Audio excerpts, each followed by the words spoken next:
Class में हमने क्या पढ़ा था?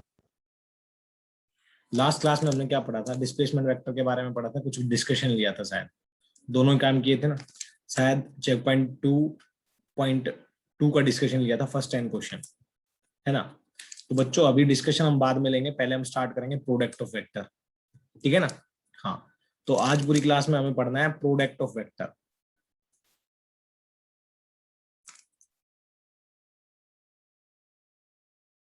वेक्टर्स बच्चों दो तरीके से प्रोडक्ट किया जाता है वेक्टर का, हालांकि तीन तरीके होते हैं मेन, तो एक हायर क्लासेज में आता है, ठीक है। बट अभी दो तरीके के प्रोडक्ट होते हैं वेक्टर्स के, ये आपके लेवल तक मैं आपको बता देता हूं। That is scalar product, scalar product and vector product, ठीक है।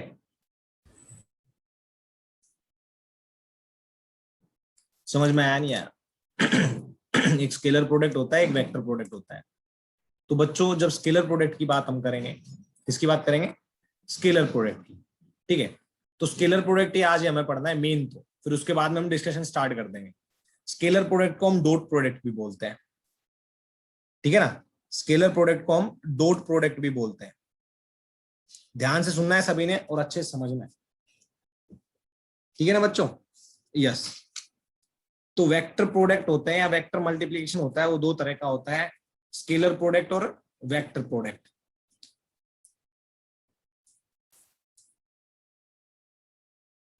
रुको,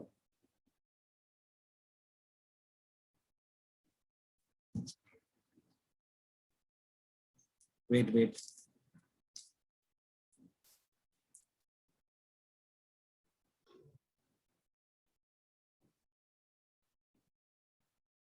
वेट एक minute.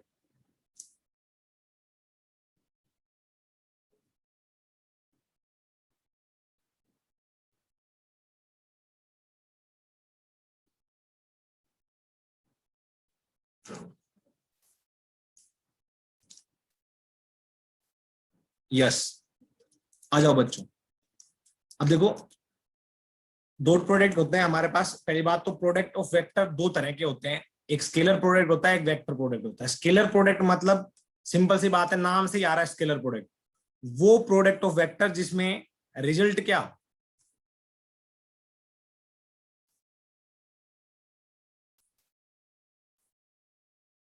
Is a scalar quantity,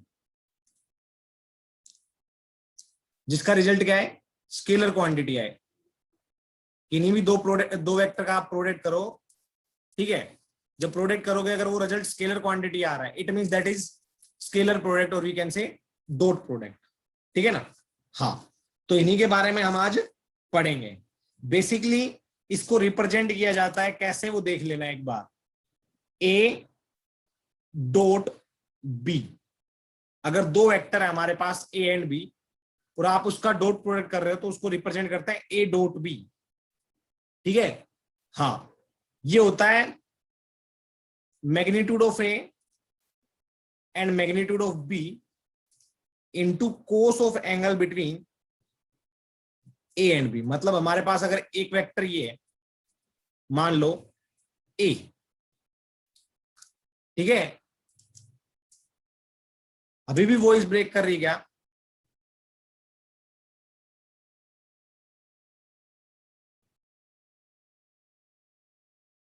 wait wait,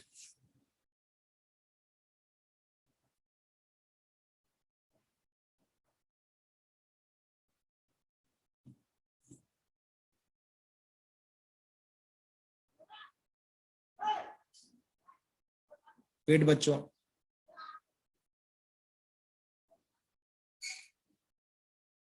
okay, अब स्टार्ट करें, आ जाओ बच्चों। दो वेक्टर हमारे पास, मान लो ये ए है और ये बी वेक्टर है, ठीक है। और इनके बीच में एंगल है थीटा। तो जब आप उनका डॉट प्रोडक्ट करोगे तो आप लिखोगे ए डॉट बी, और ये किसके बराबर होता है? Magnitude of A and magnitude of B into cos of angle between A and B, ठीक है ना। हाँ, तो आप इसको फर्दर क्या लिख सकते हो? ध्यान से देखना और अच्छे से समझना है, सभी ने ध्यान से देखना है, अच्छे से समझना है। क्या मैं इसको ऐसे लिख सकता हूं, ए डॉट बी, इस बी के मोड को इसके नीचे ले आऊं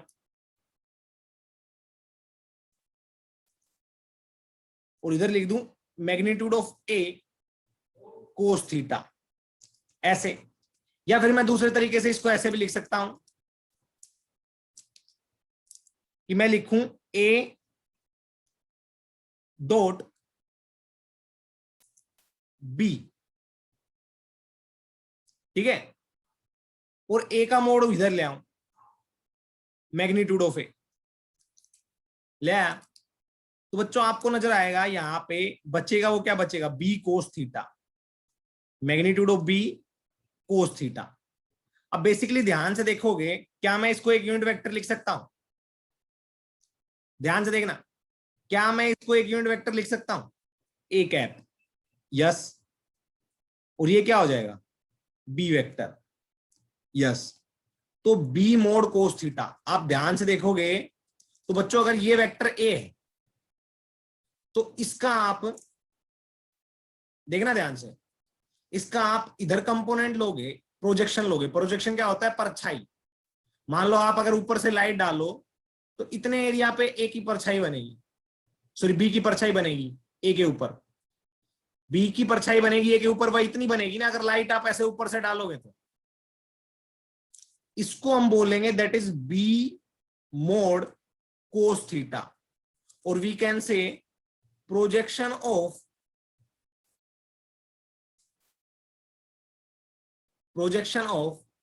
बी वेक्टर ऑन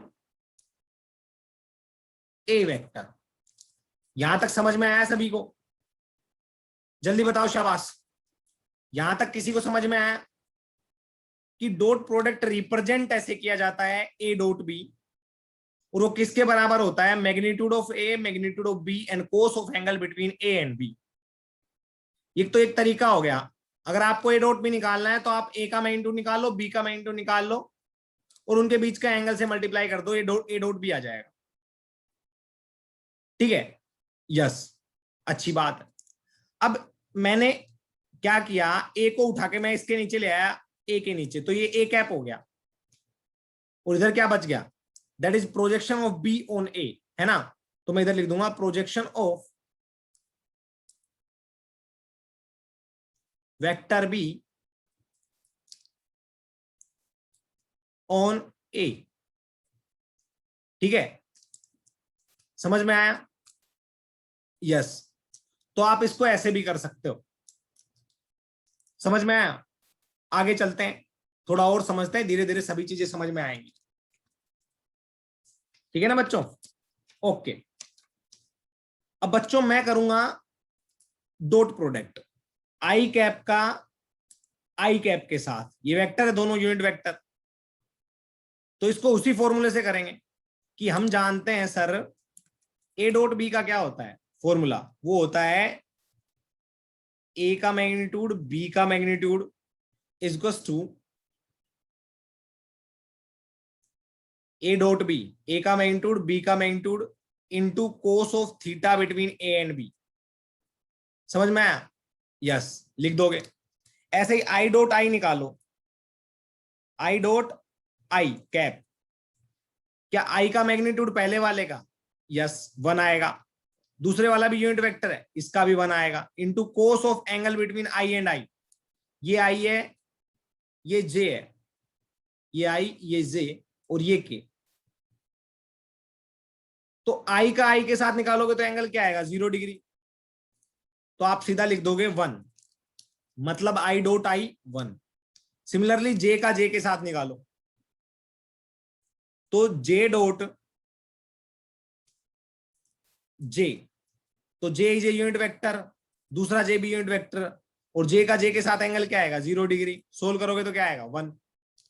ऐसे ही के का के साथ निकालो, के डॉट के, तो के इज ए यूनिट वेक्टर, दूसरा के is also unit vector, cos 0 degree क्या आएगा 1, समझ में आया, हाँ, इतना आ गया ना समझ में, अच्छी बात है। अब ध्यान से समझना और अच्छे से करना है सभी ने।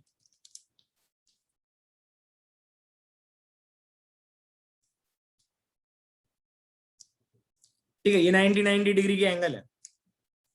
समझ में आया? इतना आ गया, मेरे भी आ गया, तुम्हारे भी आ गया। अब हम चलते हैं आगे। अब मैं बोलूंगा सर आई डॉट जे करके दिखाओ। तो आई डॉट जे करोगे तो आई और जे, तो आई का मैग्नीट्यूड 1, जे का मैग्नीट्यूड 1।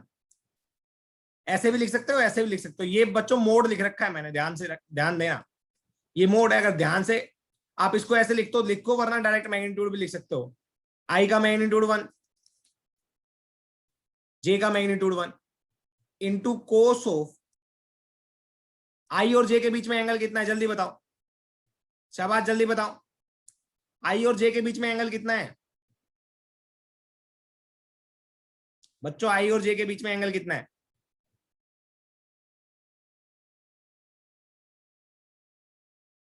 बताओ शाबाश। 90। कोस 90 की वैल्यू क्या आ जाएगी? 0। तो आई जे 0 हो जाएगा। सिमिलरली ध्यान से देख लेना, ऐसे ही मैं बोलूंगा जे डॉट आई, तो उसमें क्या करोगे आप? ध्यान से देखना आप, जे का मैग्नीट्यूड 1, आई का मैग्नीट्यूड 1, कोस ऑफ जे और आई के बीच में एंगल। तो मतलब ये तो क्लियर होगा, आई जे का डॉट प्रोडक्ट और जे डॉट का आई का प्रोडक्ट वही आएगा 0। ऐसे ही जे डॉट के, क्या दोनों का मैग्नीट्यूड 1 है? क्या दोनों के बीच में एंगल 90 डिग्री है? क्या 0 आएगा? ऐसे ही के डॉट जे बी क्या आ जाएगा? 0। अब हम आएंगे के डॉट आई, तो क्या दोनों का मैग्नीट्यूड 1, दोनों के बीच में एंगल 90 डिग्री, तो आ जाएगा आंसर 0। ऐसे ही आई डॉट के, दोनों का मैग्नीट्यूड 1, दोनों के बीच में angle 90 degree, 0।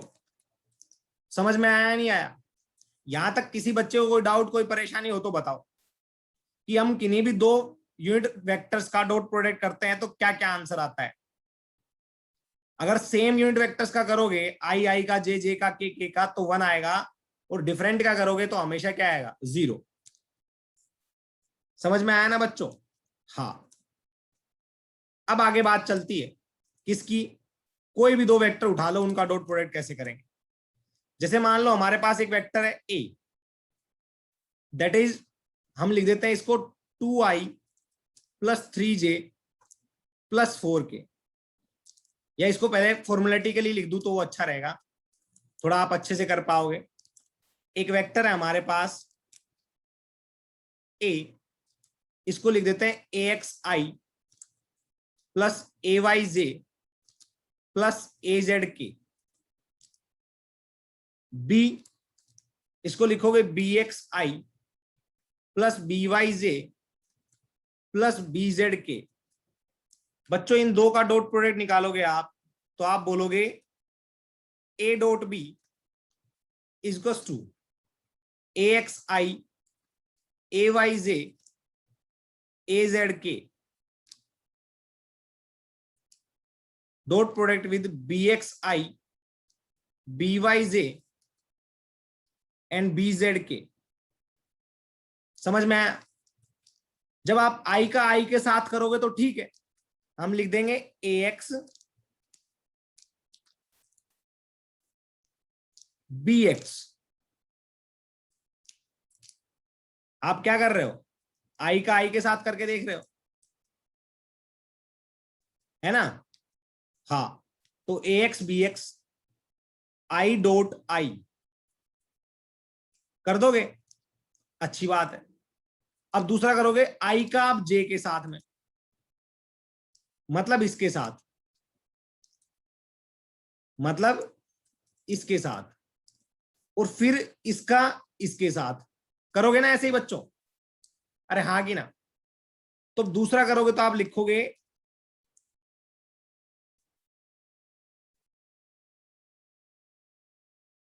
ax i cap by j cap, ऐसे लिखोगे ना? तो मैं डायरेक्ट लिख देता हूं इसको, ax B Y I dot J plus, अब लास्ट वाले के साथ करो, A X B Z I dot K. समझ में आया बच्चों? आया क्या? सिमिलरली अब इससे आगे करना, इसका इसके साथ करोगे, फिर इसका इसके साथ करोगे, फिर इसका इसके साथ। कहने का मतलब क्या है, ध्यान से देखो, इसका पहले इसके साथ करोगे, फिर इसका इसके साथ, फिर इसका इसके साथ करो। लिखो ए वाई,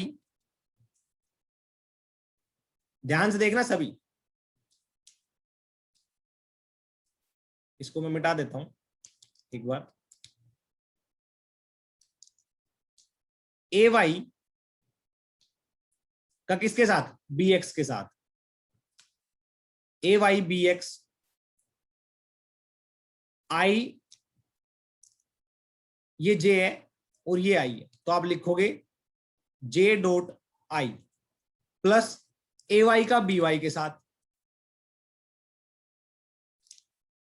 ए वाई बी वाई, क्या J dot J, yes, plus A Y का बी जेड के साथ, क्या जे डॉट के। समझ में आया? यस। अब ध्यान से समझना है सभी ने और अच्छे से करना है। देखो बच्चों, ए जेड का आप करेंगे बी एक्स के साथ, ए जेड का करेंगे बी वाई के साथ, फिर ए जेड का करेंगे बी जेड के साथ। तो ए जेड का करोगे आप बी एक्स के साथ में, तो आएगा के डॉट आई। नंदनी बेटा टाइम से आ जाया करो, ये पता नहीं तुमने क्या समझ रखा है क्लास को, मेरे तो समझ में नहीं आता तुम लोग क्या सोचते हो। ये सोचते हो क्या क्या वीआईपी लगे होगे तुम जब लास्ट में आओगे, है ना? और कभी किसी ने एक बार बेइज्जती करवा ली ना मेरे से, फिर हमेशा टाइम पे आओगे। दो बच्चे अभी, दूसरे का नाम ध्यान नहीं आ रहा मेरे को कौन था, वो भी लेट आया है।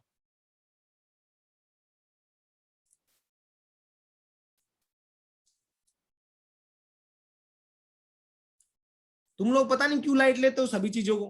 अरे भाई ये तुम्हारी पढ़ाई है, मेरी नहीं है। तुम्हें पढ़ना है, मैं तो पढ़ चुका हूं, मेरे को जितना करना था मैंने कर लिया, और करना होगा वो मैं कर लूंगा।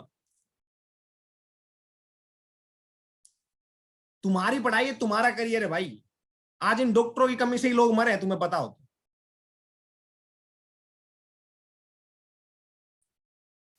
देखा है ना कैसा हाल है।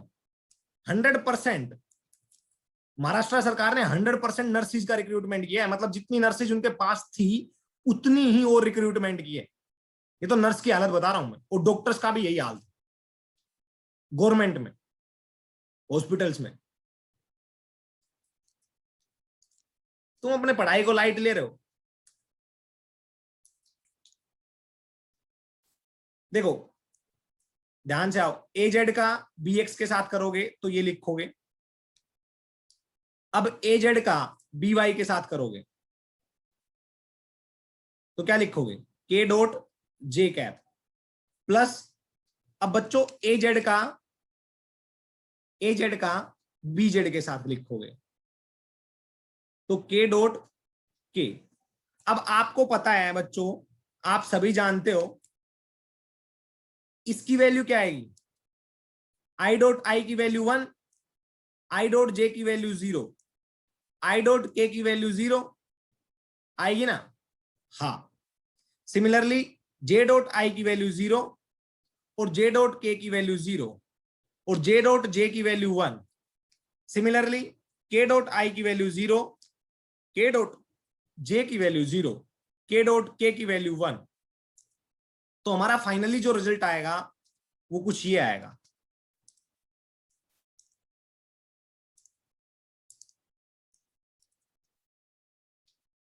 ए X B x plus A Y B Y plus A Z B Z.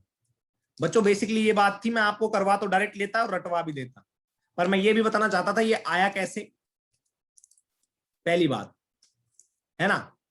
हाँ। और दूसरी बात, अब इसको आपने याद रखना है कि कभी भी दो वेक्टर्स आपको दे दी जाए आईजेके की फॉर्म में, तो उसका डॉट प्रोडक्ट आप ऐसे निकाल लोगे या नहीं निकाल लोगे? कभी भी दो वेक्टर्स आपको दे दी जाए आईजेके की फॉर्म में, तो उसका डॉट प्रोडक्ट आप ऐसे निकालोगे। समझ में आया? अरे आया ना? बेस्ट, तो फिर क्या दिक्कत है, कर लोगे कैलकुलेट? हाँ, अच्छी बात है। अब दूसरी बात आती है कि इसका एप्लीकेशन क्या है सर? आपने डॉट प्रोडक्ट करवा दिए, इनका एप्लीकेशंस क्या है? इनके एप्लीकेशन, सबसे पहली बात कि आपने देखा होगा प्रॉपर्टीज में कि आई डॉट जे, ए डॉट, जो भी हमने डॉट प्रोडक्ट किया, आई डॉट जे, आई डॉट के, है ना? अभी हम करेंगे कि अगर ए डॉट बी करोगे आप, तब ये आंसर आएगा। बी डॉट ए करोगे तो क्या आएगा? बी एक्स आगे आ जाएगा, ए एक्स पीछे चला जाएगा, मल्टीप्लिकेशन का रिजल्ट तो वही आएगा ना। तो A dot B is to B dot A होता है, याद रखना है। पहले तो इसकी प्रॉपर्टी में ये चीज ध्यान रख लेना कि A dot B is to B dot A. समझ में आया? आई जे के एंगल्स का आप लिख दोगे I dot I, J dot J and K dot K is to 1। और दूसरा I dot J is to J dot K is to K dot I, that is to 0। कर लोगे ना? तीसरा, ये एसोसिएटिव प्रॉपर्टी को भी फॉलो करता है। ए वेक्टर को आप बी प्लस सी से डॉट प्रोडक्ट करोगे तो आप ऐसे भी कर सकते हो, A dot B plus A dot C, आपका रिजल्ट सेम आएगा। समझ में आया? तीसरा, ये किसके काम आ जाता है? This is used to calculate dot product. This is used to calculate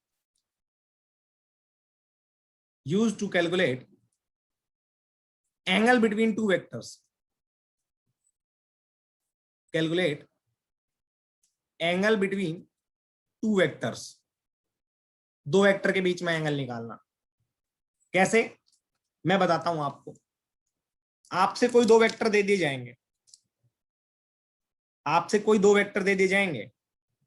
for example लिखो 2i प्लस जे माइनस के। दूसरा वेक्टर दे दिया जाएगा i माइनस के, और आपसे बोल दिया जाएगा find the angle between these two vector. Find the angle between these two vector A and B. तो आप क्या करोगे? A dot B is to A का मैग्नीट्यूड बी का magnitude into cos of theta. A dot B करोगे तो क्या आएगा? आई के साथ, जे का जे के साथ और के के साथ। तो आई के साथ डॉट प्रोडक्ट करोगे तो क्या आएगा? 2। जे का जे है नहीं तो कैंसिल। के के साथ क्या आएगा? क्या -1 मल्टीप्लाई करोगे तो +1 आ जाएगा? आ जाएगा या नहीं आ जाएगा? बच्चों आप डॉट प्रोडक्ट कर सकते हो ना? ये समझ में आया? ये आ जाएगा? नहीं आया तो बताओ, मैं दोबारा करवा दूं।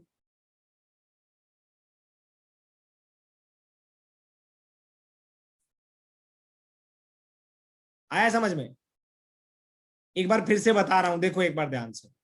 पहले चलो ये तो छोड़ो, पहले आप दो वेक्टर्स का प्रोडक्ट निकालो। एक वेक्टर है a is to 2i plus 3j plus 4k, और दूसरा वेक्टर है b that is to -2i plus 3j minus 4k। जल्दी इन दो वेक्टर्स का डॉट प्रोडक्ट निकालो। दो वेक्टर्स का डॉट प्रोडक्ट निकालो आप। तो आप क्या करोगे? A dot B A X B X 2 multiply -2 plus A Y B Y 3 multiply 3 plus A Z B Z 4 multiply -4। Solve करोगे तो क्या आएगा? माइनस का 4 प्लस का 9 और माइनस का कितना? 16। आंसर क्या आएगा ए डॉट बी का? जल्दी देखो। जल्दी बताओ, शाबाश। क्या माइनस का 11 आएगा?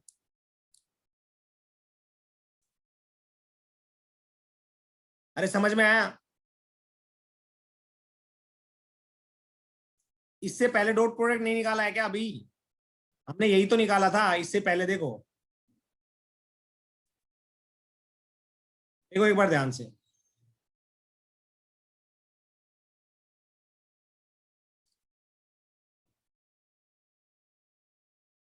ये देखो इससे पहले क्या किया, ए डॉट बी। समझ में आया? वही तो किया है यहाँ पे। यस। अब इसकी एप्लीकेशन थी कि डॉट प्रोडक्ट का क्या यूज होता है हमारे फिजिक्स में। तो किसी भी दो वेक्टर के बीच में क्या बता देता है? एंगल बता देता है। मान लो आपके पास दो फोर्सेज है, तो सिंपल सी बात है, दो फोर्सेज है, तो ये तो बात क्लियर है, दोनों वेक्टर है। वेक्टर है तो उनके बीच में कोई एंगल पूछ ले, बताओ ए और बी के बीच में एंगल क्या होगा? तो ये एक फोर्स मान लो, ये एक फोर्स मान लो, एंगल बताओ इन दोनों के बीच में क्या होगा? तो आप क्या करोगे, A dot B, A dot B आप लिखोगे तो क्या आएगा, आई के कोफिशिएंट आई के साथ मल्टीप्लाई करो, तो 2 × 1। जे का जे के साथ क्या है, इसका नीचे कोई जे का कोफिशिएंट नहीं है तो जीरो मानेंगे, तो लिखोगे 1 × 0, तो वो जीरो हो जाएगा। के का -1 है और ये भी -1 है, तो आप लिखोगे -1 × -1। ये डॉट प्रोडक्ट हो गया ए डॉट बी। अब ए का मैग्नीट्यूड कितना आएगा? ए का मैग्नीट्यूड निकालो, शाबाश। क्या √6 आएगा? डॉट बी का मैग्नीट्यूड √2 आएगा। आएगा या नहीं आएगा? Into cos of theta. अब इसको आप क्या लिखोगे, माइनस माइनस प्लस, तो 2 + 1, √6 और √2 को आप लिख सकते हो √3। √6 को क्या लिख सकते हो, √3 और √2, और इंटू √2 ये हो गया कोस थीटा। तो ये आ जाएगा आपका आंसर 2√3 कोस थीटा, है ना। और इधर क्या है, 2 + 3 3। सोल्व करोगे तो कोस थीटा की वैल्यू आएगी 3/2√3। समझ में आया? हाँ, तो अब कोस थीटा आ जाएगा आपका, कोस थीटा क्या आएगा, जल्दी बताओ, जल्दी बताओ बच्चों। √3/2। तो कोस थीटा की किस थीटा पे, कोस की किस थीटा पे वैल्यू √3/2 होती है? तो आप बोलोगे सर π/6 पे। समझ में आया ना? कहां पे होती है, π/6 पे। ठीक है, बिल्कुल होती है भाई, है ना। बेस्ट, तो फिर क्या दिक्कत है? तो आपने एंगल निकाल दिया ना ए और बी के बीच में। सिमिलरली आप लोग एंगल निकाल सकते हो किन्हीं भी दो वेक्टर के बीच में, है ना। हाँ, अच्छी बात है। यस,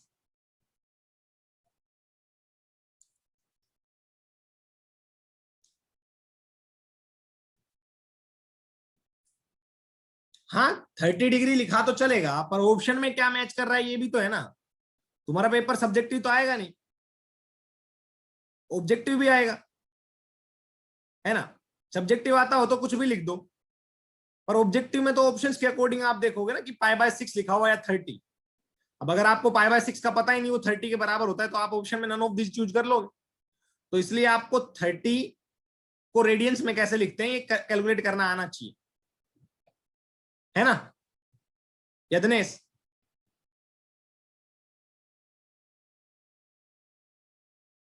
सीधी बेटा, जहां पे प्रॉब्लम आए ना उसी टाइम पे बोला करो।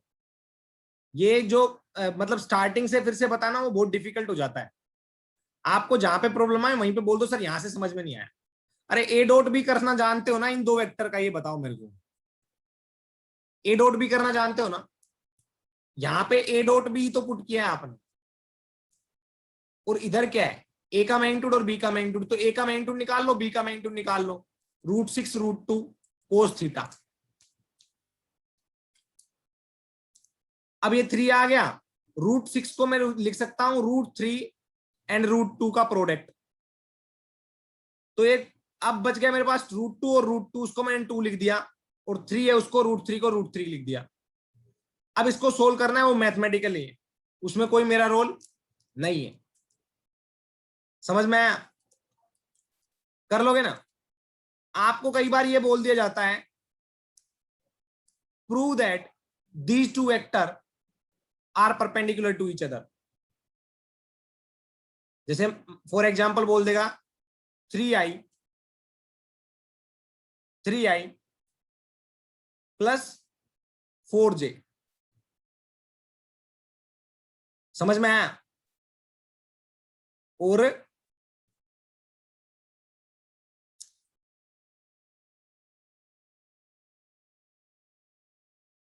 -2k, और नीचे लिख दे B vector is basically 2i plus 2j।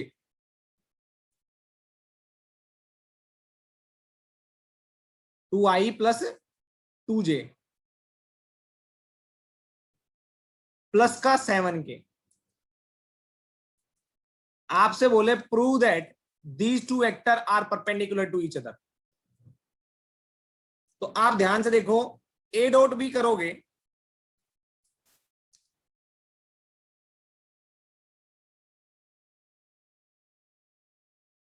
A dot B करोगे,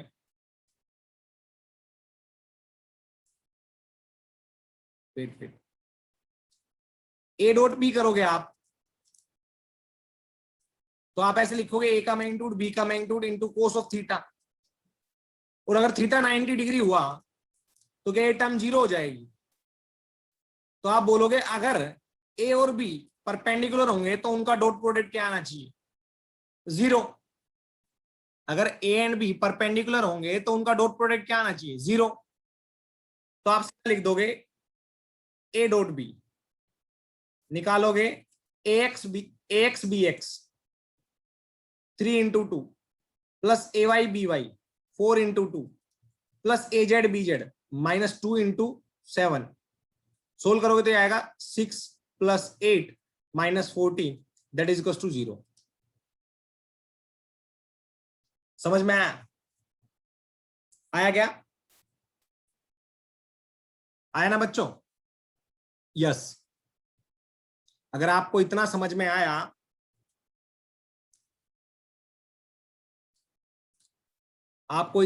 आया तो आप बोल दोगे if dot product of these two vector are 0 so we can say the angle between these two vector is 90। तो आप लिख दोगे as a dot b is equals to 0, it implies a is perpendicular to b।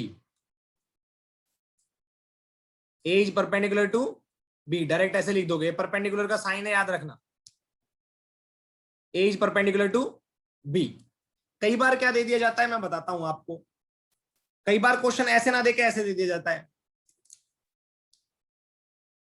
a is equals to 3i plus 4j plus xk, b is equals to 2i 2j plus 7k। आपसे बोला जाएगा find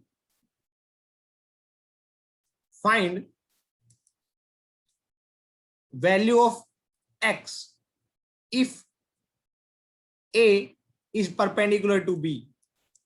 a is perpendicular to b given है, उसने given दे दिया, that is given. आपको x की value निकालनी है, तो आप क्या करोगे?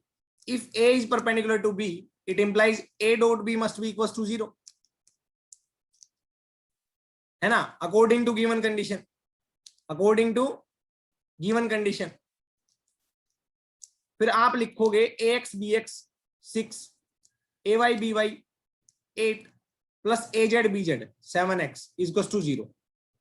सोल्व करोगे बच्चों तो आएगा 7x इक्वल्स टू -14, x की वैल्यू क्या आ जाएगी? -2।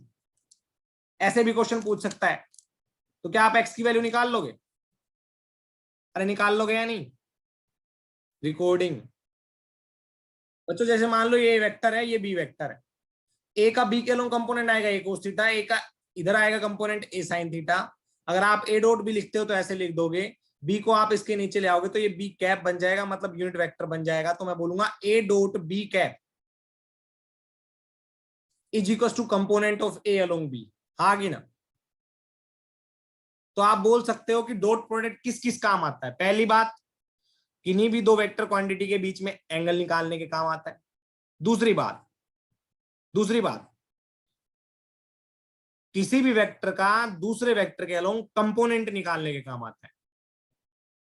ठीक है, किसी भी वेक्टर का दूसरे वेक्टर के अलोंग कंपोनेंट निकालने के काम आता है। तीसरी बात, किसी भी वेक्टर का दूसरे वेक्टर पे प्रोजेक्शन निकालने के काम आता है। प्रोजेक्शन भी निकलवाया था ना मैंने इससे पहले। अरे कंपोनेंट होता है, उसी को प्रोजेक्शन भी तो बोलते हैं। कंपोनेंट को प्रोजेक्शन भी बोलते हैं, आप देखोगे तो इससे पहले मैंने करवाया है। समझ में आया? आया नहीं आया? तो ये जो है ये प्रोजेक्शन है, याद रखना। और कंपोनेंट कुछ भी बोल सकते हो आप इसको, component of A along B और projection of A on B. ठीक है, ये बातें क्लियर हो गई? अच्छी बात। तीसरी बात, it is also use to calculate some physical quantities. It is also use to calculate some physical quantities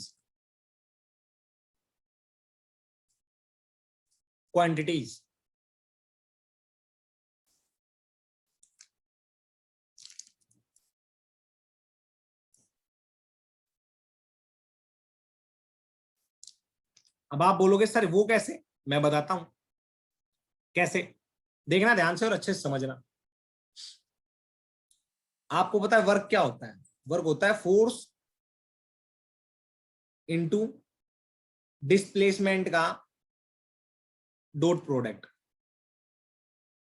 work जो होता है वो होता है फोर्स और डिस्प्लेसमेंट का डॉट प्रोडक्ट। पावर जो होती है वो होती है फोर्स एंड वेलोसिटी का डॉट प्रोडक्ट। समझ में आया? अब देखो वर्क, यहां पे जिसने कैप लगाया वहीं पे गलती हो जाती है। ठीक है, ये कभी नहीं लगाना है, बच्चे सीधा लगा देते हैं। बच्चों डॉट प्रोडक्ट किसी का वो हमें क्या देता है? स्केलर क्वांटिटी देता है। तो आप सीधा बोलोगे ये क्या है? स्केलर क्वांटिटी है।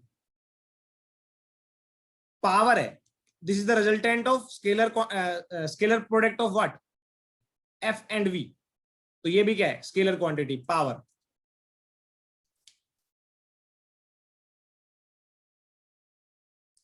तो आपको समझ में आ गया होगा ये फिजिकल क्वांटिटीज अगर projection of A and B से ज्यादा हो तो बेटा वो कभी ज्यादा नहीं होगा, और होगा तो भी हम उसको लिख लेंगे, कोई दिक्कत नहीं। Projection of A on B, आप कहना चाह रहे हो सर अगर ए वेक्टर ऐसा हो और बी वेक्टर ऐसा हो तो क्या होगा? कोई दिक्कत नहीं, इसका प्रोजेक्शन ये आ जाएगा।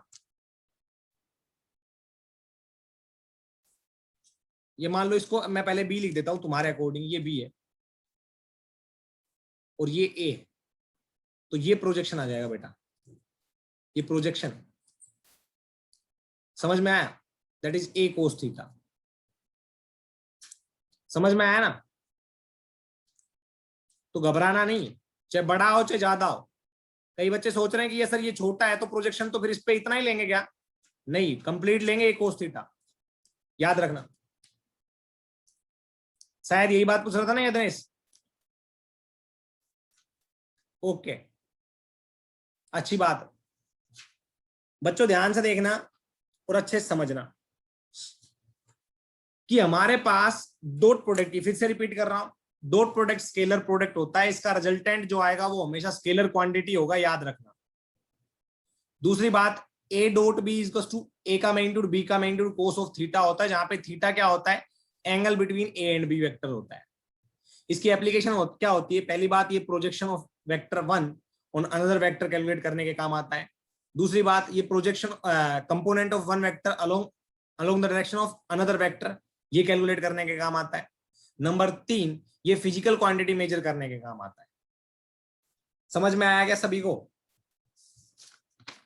समझ में आया? हाँ, तो देखो, एक मैं पूरा सोल्व नहीं करवाऊंगा, पर मैं आपको आइडिया दे दूंगा कि कई बार बड़ी बड़ी हायर क्लासेस में भी ये क्वेश्चन पूछ लिए जाते हैं।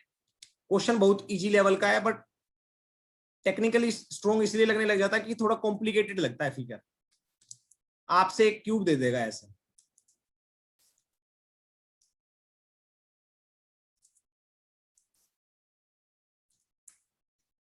इस क्यूब की साइड है ए ए ए,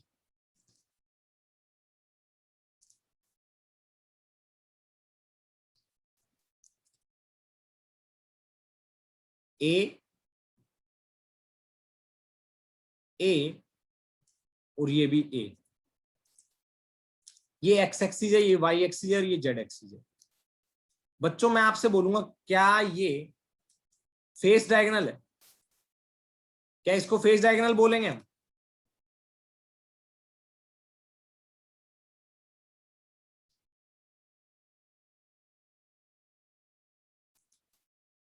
बोलेंगे ना इनको फेस डायगोनल?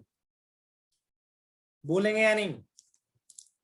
जो फेस पे डायगोनल बने क्यूब के, उसको फेस डायगोनल बोलते हैं। मैं आपसे बोलूंगा, अगर आपको साइड दे दी तो क्या आप इनके कोऑर्डिनेट निकाल सकते हो? इन सभी वेक्टर के कोऑर्डिनेट, इन सभी कॉर्नर्स के कोऑर्डिनेट निकाल सकते हो? सभी कॉर्नर्स के कोऑर्डिनेट निकाल सकते हो या नहीं? निकाल सकते हो ना? है भाई, निकाल लोगे ना? यस, अच्छी बात है। कोऑर्डिनेट निकाल लोगे तो मैं बोलूं, अगर ये ए है, ये बी है, तो वेक्टर ए बी भी निकाल लोगे। ये सी है और ये डी है, तो वेक्टर सी डी भी निकाल लोगे।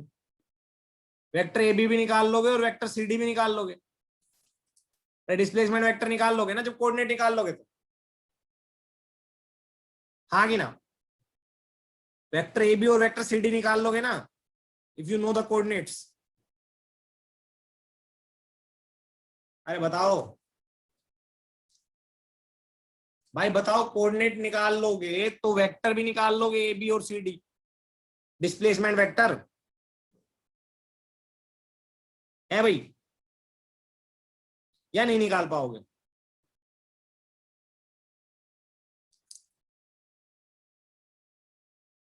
जल्दी बताओ। अरे आंसर करो यार, आंसर करोगे मैं उसी हिसाब से चलूंगा। मैंने आपसे बोला कि अगर मैं आपको साइड दे दूं तो सबसे पहले मैंने क्या सिखाया था? सभी कॉर्नर्स के कोऑर्डिनेट निकालना, अगर साइड दे दी जाए क्यूब की तो। सिखाया था ना? हाँ, कोऑर्डिनेट निकाल लोगे तो ए बी और सी डी वेक्टर भी निकाल लोगे।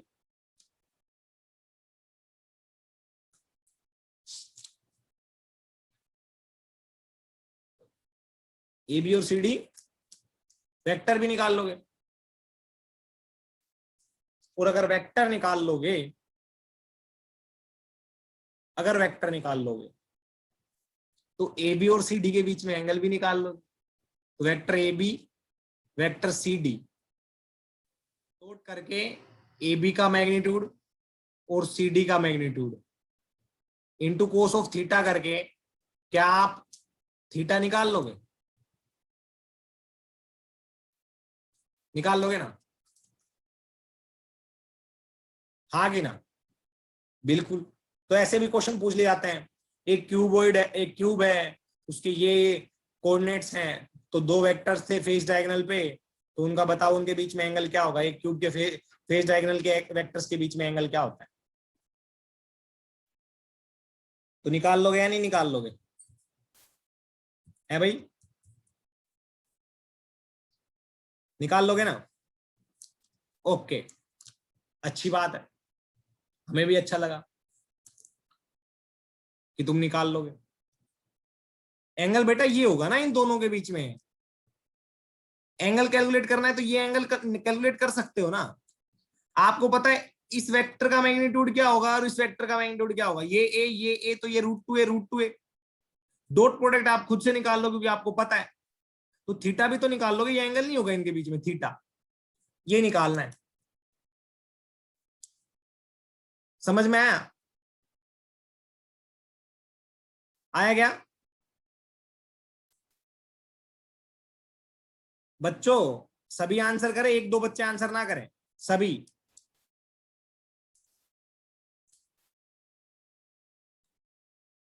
यस, ठीक है।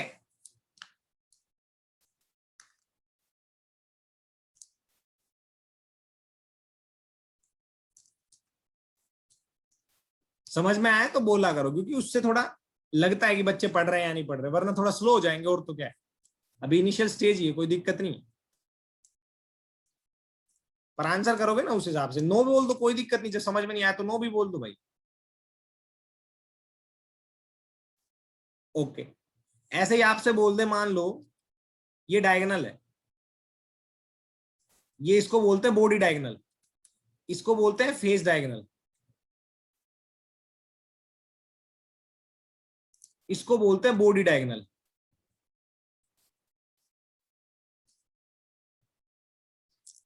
ये और ये, समझ में आया?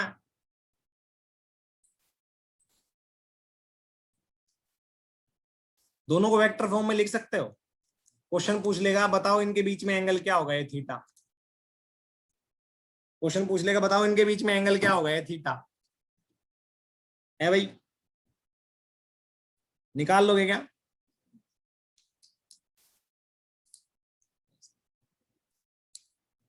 बताओ, इनके बीच में एंगल पूछ लेगा, और क्या पूछेगा?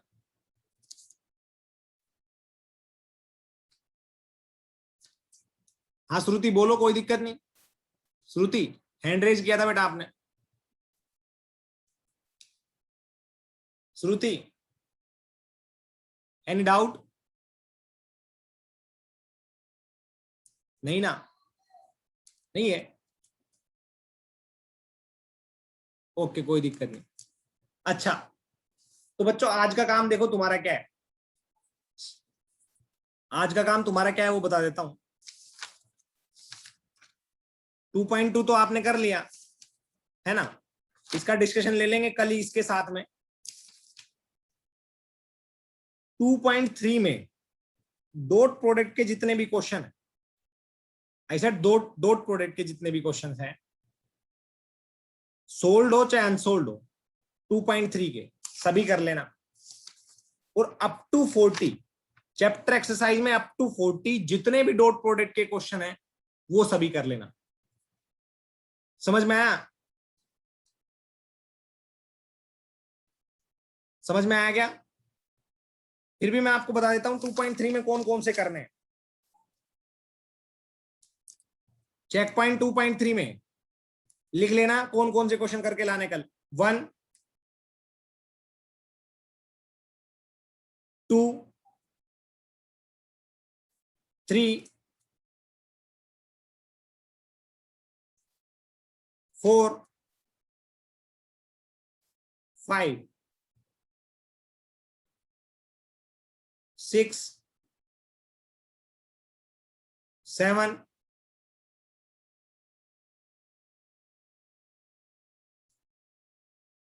ठीक है।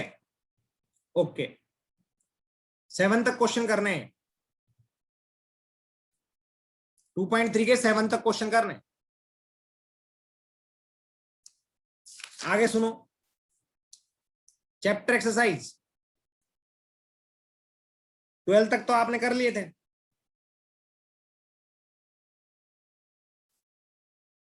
है ना? 13, 14, 15, 16,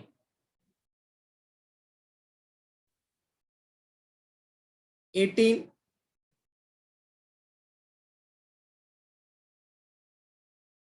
19,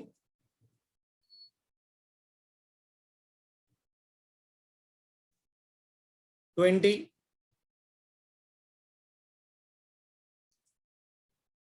20 के बाद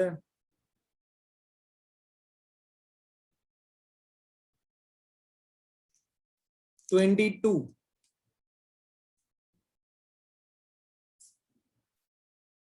and then 23,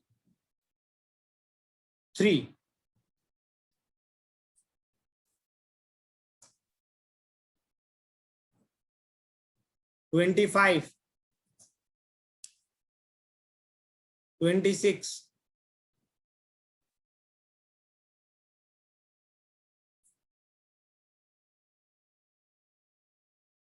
27,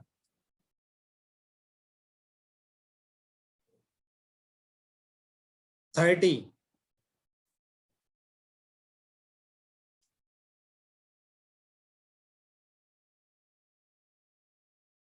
32, 34,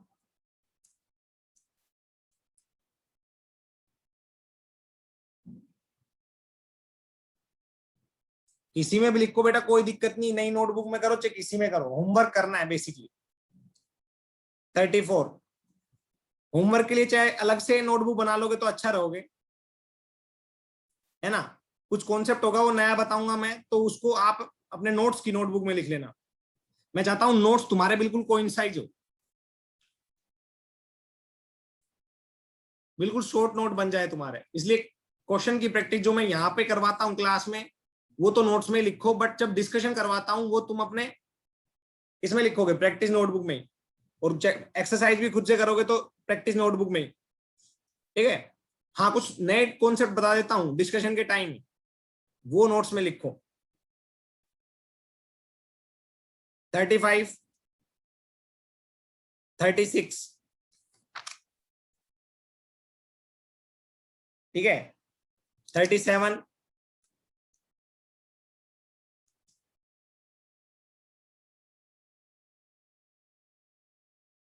40, ये क्वेश्चन करके लाने कल घर से, ठीक है ना सभी ने। कल सिर्फ डिस्कशन होगा, याद रखना,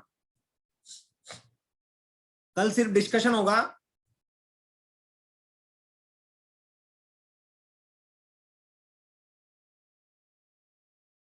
यदनेश, जो मैं कह रहा हूं डिस्कशन नोटबुक है ना, मैं तुम्हें बता रहा हूं, देखो मैं फिर से कह रहा हूं, नोट्स जो होते हैं तुम्हारे, नोट्स में तुम्हें जो थ्योरी करवाई जाती है, क्वेश्चंस क्लास में ही प्रैक्टिस करवाई जाती है। जैसे मैं एग्जांपल लेता हूं, चलो इसको सोल्व करो, वो करने है ना। और नोट्स मैं बोलूंगा कम से कम 150 से 200 पेज की नोटबुक होनी चाहिए तुम्हारी, एटलीस्ट उसमें एक यूनिट तो कंप्लीट आए। समझ में आया? उससे ज्यादा कि तुम रखना चाहते हो तो तुम्हारी मर्जी, नहीं रखना चाहते तो मत रखो, ठीक है। दूसरा पॉइंट, प्रैक्टिस के लिए अलग से नोटबुक बना लो, ताकि तुम्हें तुम्हारे नोट्स मोटे ना लगे, मेंटली तुम वीक ना फील करो। इसलिए सेपरेट नोटबुक बना लो प्रैक्टिस के लिए, जो कि प्रैक्टिस इन द सेंस मैं क्या कह रहा हूं, जो घर पे जाके तुम्हें डीपीपी दी जाती है उनको सोल्व करने के लिए। वो तुम्हारी मर्जी है, चाहे तुम 10 पेज की बनाओ चाहे 5 पेज की, वो प्रैक्टिस के लिए होती है। उसका काम तभी यूज में आता है जब आपको क्वेश्चन में फंस जाते हो रिवीजन के टाइम में, तो वहां से देख लिया, वरना मैक्सिमम बच्चे तो फिर भी टीचर से पूछ लेते हैं, तो वो उसमें काम आएगा, ऐसे नहीं आएगा, ठीक है। ओके बच्चों, तो आज के लिए इतना ही है, मिलते हैं नेक्स्ट क्लास में, तब तक के लिए बाय सभी को, बाय एवरीवन।